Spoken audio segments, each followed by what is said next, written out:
Sans lumière, il n'y a pas de film, ça c'est évident. Noir, il y a des films sans lumière, je ne suis pas d'accord. Ouais, il y a des films, où il n'y a pas de lumière. Mais, et je crois qu'il y a des films sur lesquels j'ai travaillé où il n'y a pas de la lumière à chaque plan. La lumière, c'est un moment spirituel du film où, je dirais, la mise en scène, le travail de la photo, les acteurs sont ensemble dans un moment qui est, je dirais, gracieux. C'est spirituel, la lumière, c'est pas une chose, c'est pas de l'éclairage. Hein. Les films sont éclairés, d'accord. La lumière, c'est autre chose.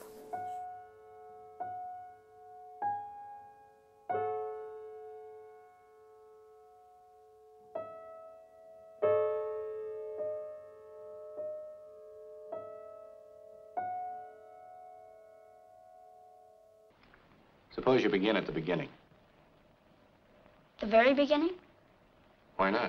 Je faisais pas mal de politique, c'était dans les années 70. En fait, je me dirigeais plutôt pour faire des lettres. Et voilà. On m'a dit non, il faut des gens sur le front culturel, passe le concours de l'IDEC. Je n'avais aucune idée de ce que c'était. J'ai passé le concours de l'IDEC et je l'ai eu. There came an order from the Germans to take out the barbers they could get, and they need them for certain job. Mais très vite, il y a eu cette chose assez fantastique et en même temps qui, moi, m'a totalement formée, qui a été le tournage de Shoah. C'est-à-dire que je crois que, je dirais 1 an et demi après que j'ai rencontré Willy, il y a eu cette proposition de le suivre sur Shoah, qui a fait que là, j'ai occupé un poste de première en 16. Comme vous savez, la profondeur de champ en 16 est moins importante qu'en 35, donc on peut penser qu'un poste de pointeur est un peu moins difficile. Et voilà, je régnais sur le matériel à l'arrière de la voiture. En fait, le premier tournage a été aux États-Unis, mais par la suite, la Pologne, Israël, la Tchécoslovaquie, etc. 2 ans de tournage. Je pense que c'est un grand maître du contraste, Lubchansky, qui fait que j'ai une origine photographique qui vient du contraste. Donc de noir et de zones lumineuses assez marquées. J'ai continué à être assistante de Lubchansky pendant 2 ans, je crois. J'avais une petite fille, donc je me sentais responsable du fait qu'il fallait que je travaille régulièrement. Et puis je prenais de plus en plus de place sur un plateau, ce qui était peut-être un peu encombrant pour Willy. Et on a décidé qu'il fallait que je vole de mes propres ailes, selon son expression. Et puis en septembre, quelqu'un m'a appelé au téléphone, je le mime souvent avec un accent suisse, je cherche quelqu'un qui en sache un peu mais pas trop. Et voilà, j'ai enchaîné avec 2 ans au service de Jean-Luc Godard, dans la petite société qu'il avait créée qui s'appelait Périphéria. Voilà. L'enregistrement est terminé. Mais il y a écrit OK dessus, mademoiselle. Je suis manager de vol. Il n'y a plus de mademoiselle. Ah bon? Manager ou ménagère? Il cherchait quelqu'un avec lequel il pouvait s'approcher de l'image sans qu'il y ait de chasse gardée, en lui cherchant aussi, lui pouvant manipuler le matériel, etc. Et c'est plus ou moins ce qui s'est passé. On a acheté une caméra, on avait des projecteurs, et finalement, on travaillait ensemble. Alors bon, j'avais un savoir de la pose que finalement, il n'a jamais acquis. Jean-Luc, je ne sais même pas pourquoi, parce qu'il serait tout à fait capable, mais se servir d'une cellule, il n'y arrivait pas. Mais en même temps, la pose, il l'avait totalement dans les yeux, quoi. Quand on dit « mais comment je pose » et qu'il vous dit « comme je vois », tout ça est extrêmement précis. Alors après, il faut rentrer dans sa tête pour se dire comment il voit. Et puis, il est myope, comme je le suis un peu, moins que lui, mais quand même pas mal. Ce qui fait que, ça je le dis souvent, je vois les volumes, pas les lignes. Et donc, c'est une façon d'avoir une appréhension de la lumière immédiate, quoi. Je ne m'arrête pas aux lignes. Je vois d'abord l'effet de lumière, et puis je creuse là-dedans ce que peut être la ligne. Moi, je peux rouler encore plus vite si tu veux, mais je fais attention, tu vois. Je t'ai pas attaché, comme ça tu vois la différence entre les gens qui font attention et ceux qui font pas attention. Pas comme ta conne de mère. C'est pas une conne. C'est moi qui conduisais, peut-être? Même pas bourré, même pas vite. Une route qu'elle connaît par cœur, mais... À quoi elle pense? Avec toi dans la voiture, à quoi elle pense?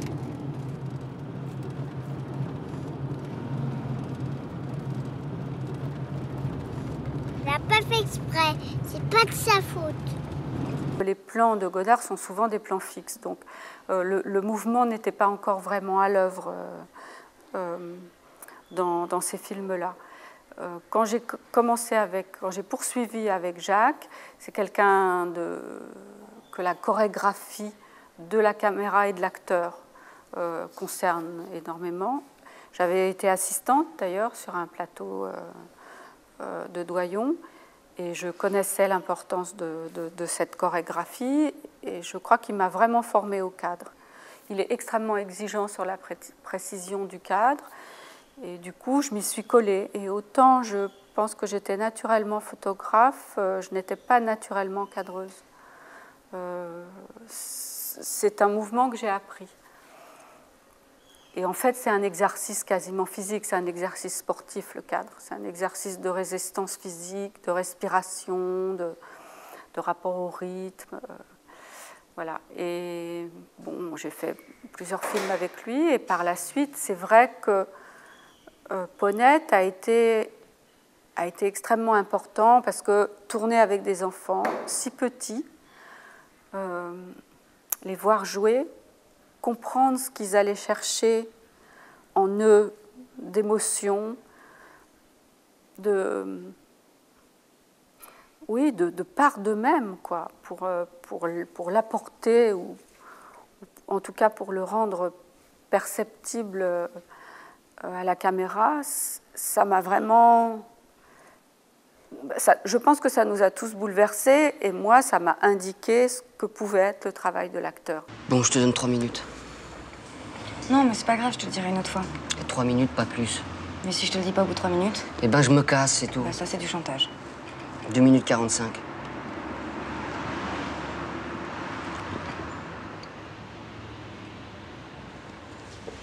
Bon, je suis enceinte. Eh ben voilà, c'est dit. Mais tu savais que c'était ça?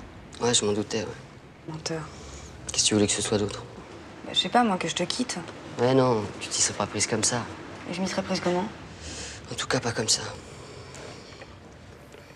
Benoît Jacquot travaille quelque chose qui est beaucoup plus de l'ordre de la coupe, puisque c'est un grand découpeur. Et c'est quelqu'un, quand il arrive sur le tournage, qui sait absolument le nombre de plans qu'il a à faire par séquence, la valeur des plans, et qui a un rythme du film. Et d'ailleurs, ces scénarios sont écrits de façon comme si le film était monté, quoi. Il y a une sorte on peut déjà avoir une lecture du film. Alors, on n'a pas le rythme exact, parce que ça, c'est quelque chose qui s'ajuste au montage. Mais je dirais que cette fameuse propension du cinéma à être près, puis à être loin, à se rapprocher, puis à s'éloigner, c'est quelque chose qu'on sent déjà à la lecture de ces scripts. J'ai travaillé donc avec à peu près tous les cinéastes de cette génération, hein, qui sont donc Téchinet, Doyon, Jacquot, Garrel, Ackerman.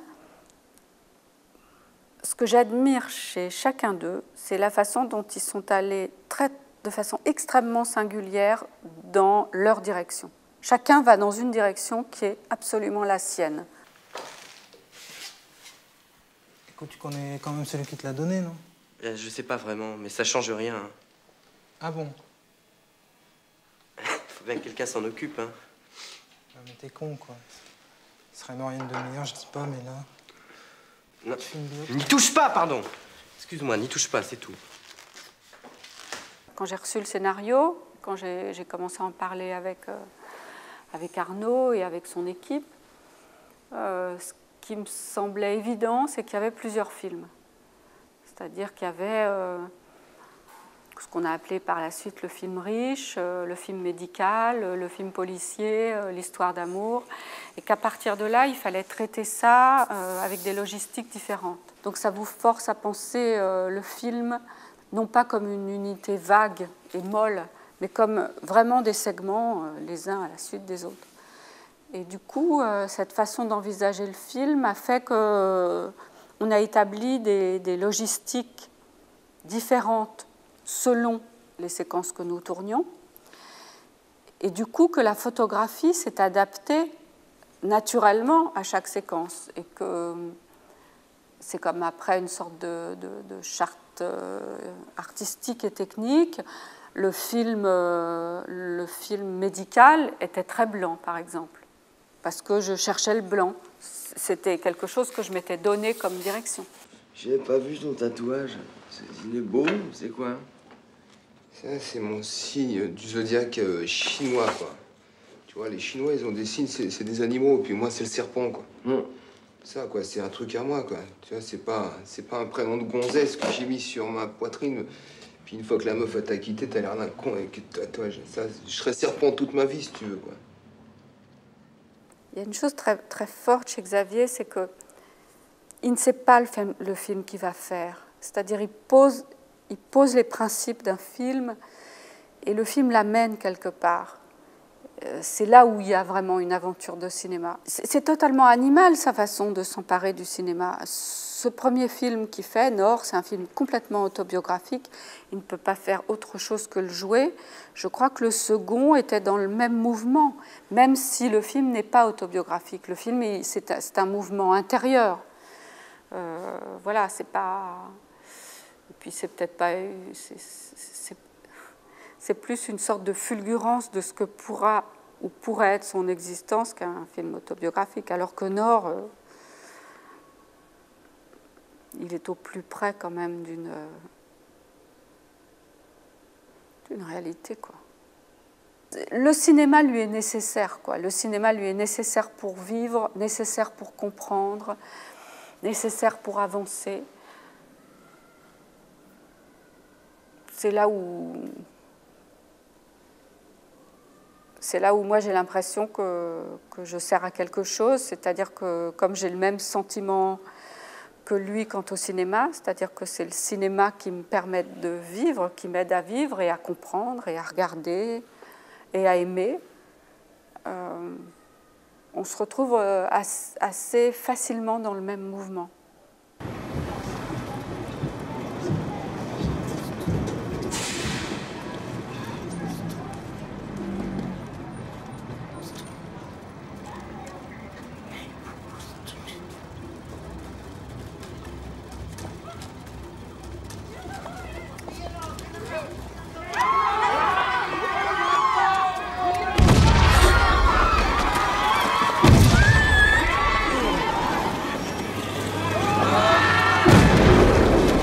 On a l'impression que Carax dérange quelque chose. Alors certainement qu'il dérange quelque chose dans l'univers réaliste français, mais moi je le trouve tellement nécessaire, Carax, dans sa façon de rêver le cinéma, que c'est une question, c'est quelque chose que je ne comprends pas.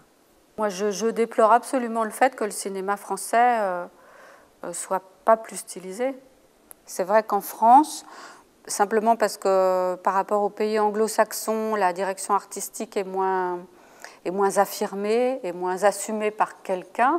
Souvent, ça peut revenir au directeur de la photographie. Et il y a d'ailleurs plusieurs films sur lesquels moi je signe aussi la direction artistique.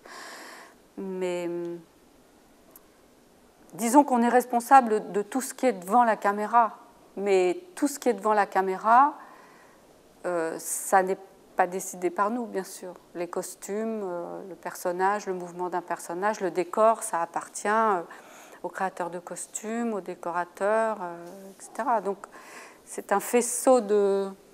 C'est quand même un faisceau de direction artistique qui fabrique l'image. La lumière serait une façon de rendre tout ça cohérent. Ça serait une alchimie, ça serait l'alchimie finale. Du coup, cette idée qu'on serait auteur de l'image, moi, elle me convient pas. J'ai l'impression qu'il s'agit d'une interprétation. J'ai l'impression que je suis une interprète.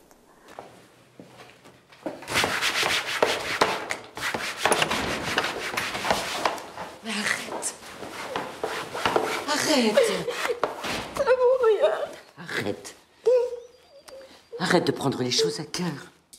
Si tu tenais tes idées au moins. Mais non, tu abandonnes, tu changes ta vie. Je cherche. Tu cherches surtout à fuir tes angoisses. Alors, quel mal à ça? Mais c'est censé être un hobby. Au mieux une discipline. C'est devenu un gouffre. J'aime beaucoup cette idée d'être dirigée, moi.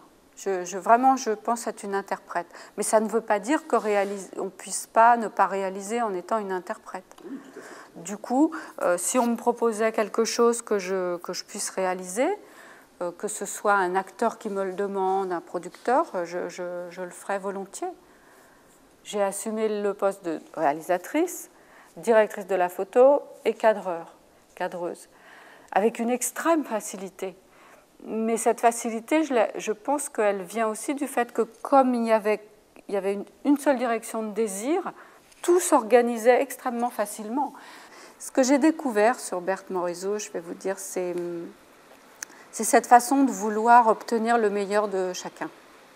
C'est-à-dire que la place de metteur en scène, c'est une très belle place parce qu'elle potentialise tous les gestes. Quand je dis potentialiser, ça veut dire on a vraiment envie que tout le monde soit au meilleur de lui-même. Et puis c'est peut-être plus difficile d'exiger, enfin de demander quand on est à une place qui n'est pas celle du metteur en scène. Celle du metteur en scène, elle est formidable pour ça, pour emmener tout le monde à un endroit qui est l'endroit de l'utopie, quoi. L'utopie du geste. Bon, la beauté du geste, comme dirait Carax. Bon, à moins que vous ayez quelque chose à ajouter, voilà. C'est fini. C'est fini. Voilà. J'espère que c'était pas trop vague. Non. Que vous allez me monter avec délicatesse.